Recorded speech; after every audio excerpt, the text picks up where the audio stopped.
have various well-wishers, and you distribute the food today and tomorrow.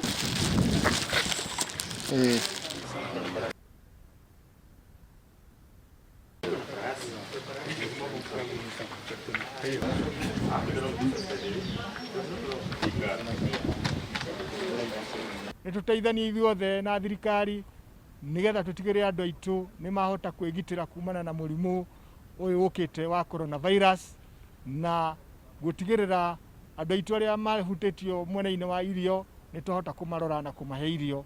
Na chakula ambacho ameleta siku ya leo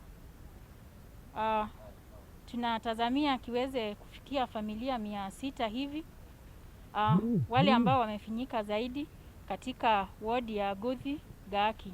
Kwa leo hawataweza kufikiwa wote, lakini kwa sababu ya chakula ambacho tumepata kutoka kwa wahisani wengine na ambacho tunatarajia pia kupata kutoka kwa serikali, tunaamini tutaweza kufikia hawa ambao ni wahitaji 7,000 ili waweze kusaidika na chakula.